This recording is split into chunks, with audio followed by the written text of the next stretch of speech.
Welcome back to Not Your Nerdy Neighbor. My name is Eric, and this week I thought I'd go over a little bit of grill safety and maintenance. It's really easy to have a grease fire or to have something wear out early if you're not aware of what needs cleaned, what needs replaced on a pellet style grill like this one. Most of the pellet grills are going to work pretty much the same, and a lot of them, I actually like this better, is on the grill. It actually has temperature readouts instead of like low, medium, high. I scorched some hamburgers at my parents' house on a propane grill because all they had was low, medium, and high, and I hadn't cooked on a propane grill in years. But on a pellet style grill, this is a Traeger Pro 22. And what I do to turn this on, which is probably the case for a vast majority of the smokers. So you get it plugged in. It uses a heating coil to get the pellets started. And it just plugs into a regular outlet. So on mine, I turn it from shutdown cycle to smoke. And then once I start seeing smoke out the stack, which is usually about maybe 2 to 5 minutes, I turn it to the temperature I want to grill on. And since I'm cooking chicken tenders tonight, 325 is an excellent setting. It won't overdo the chicken tenders. You could probably do chicken thighs on that same setting as well. Good grilling temp in general. I really wouldn't go to 350. You're not going to get it done any faster, and you might end up drying a few things out. So what I do, yes, smoke. So from shutdown to smoke, I make sure it's on. There's a power switch right here.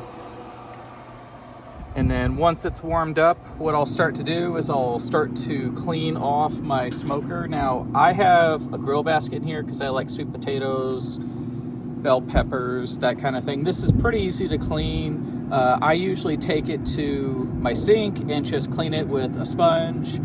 And then I'll throw it back on the grill when I'm done, just because I keep it closed most of the time. Not really much of a risk doing that as far as cleanliness goes. Mine has a removable handle, so I can just clip it off, take it out, and then I don't risk grabbing a scorching hot 325 degree handle, or hotter since it's metal on the inside.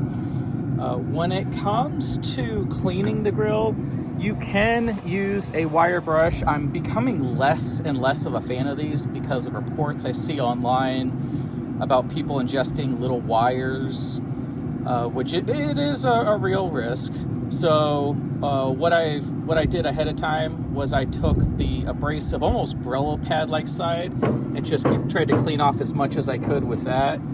But really, finding one of these wood scrapers, it does not have to be, this brand necessarily, just any of them that are slotted, and you just use these to clean off the grill. One great thing that would be a substitute for that would just be some paper towels bunched up.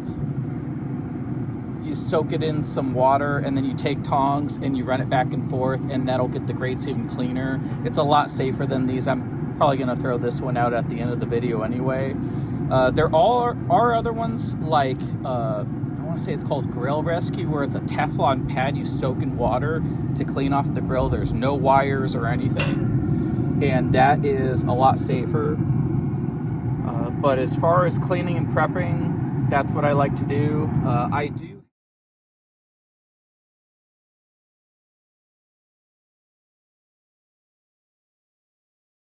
I do have these aluminum foil sheets that I pick up from my local butcher that happens to have them. So I put these on the diffuser pan that's below, because below that there's a little coil in the bottom and an auger that feeds the pellets from here into the smoker. And that is what's ignited, and then the pellets keep it going, and it just feeds more in as the temperature needs to go up. And once the temperature is up enough, it slows down. Kind of like a thermostat inside your house. And there is a grease bucket, which you do need to clean out the chute right here, as well as, it's going to get loud for a minute, as well as that gap right here where the grease will go out to. So occasionally you may have to replace the diffuser pan underneath. Mine's seen better days. Those are usually can be easily ordered off a place like Amazon. I've already done it once since I've owned the grill. You can make them last a little longer if you keep your grill a little cleaner. I am not the best about that. I just try to keep it so that I don't get a grease fire and get an error code on here for the temperature going up too high. I've had that happen a few times before. But these aluminum liners for the drip bucket are definitely a time saver when it comes to cleaning them out. You just pull them out. I bought ones that were maybe a little too big for my basket, even though they were the same brand. But I wanted the grease to go in here instead of dripping on like the lip of the bucket, so I just bent it. I'm gonna do it. I had like Ace Hardware credit, so I just bought the ones I found. But other than that, not a ton of maintenance other than having a cover for your grill and wiping out the inside of it maybe every 3 or 4 months. If you use your grill weekly, you definitely want to keep it clean. That helps prevent fires, makes your grill last a lot longer. One thing I got for Christmas one year were these hooks. They're just magnetic and they have really strong magnets on them, so you could hang your tools on here, or if you have a covered deck or a covered porch or something, you could hang your utensils out here. I don't do that because mine isn't covered. I just keep my grill brush and the handle to my grill basket out here. That's it. But other than that, once the grill is warmed up, one thing I like to do is I like to rub down the grates with canola oil, just to help a little bit more with a non-stick surface. If you put a drop of olive oil in your meat before you put it on the grill, if it's like chicken or pork, that will work well. But having a hot grill will save you from having meat that sticks behind. And if you go to flip your meat on the grill and it's sticking, it's probably not time to flip yet. Your meat will self-release, very much like on cast iron. Your meat will self-release, and then you can flip it over to the other side and let it cook there. Even for something that's super rare, like if you're trying to do like a medium rare top sirloin, that would be one of the better ways to do it as well. If you are cooking something a little longer and you want to check your temperature on that, there are probe leads on a lot of grills like this one you can stick in. I have a Bluetooth Weber meat thermometer that I prefer to use. And on this one, you just press a button and it'll switch over to whatever probe is plugged in. I think that's just a universal like 3.5 jack of some kind. I don't think you necessarily have to buy the vendor's probes for that. And then the aftermarket item I bought for this was, well, actually I got this as a Christmas gift too, was the shelf, just so I have a spot to set my pan or the meat I'm going to put on the grill.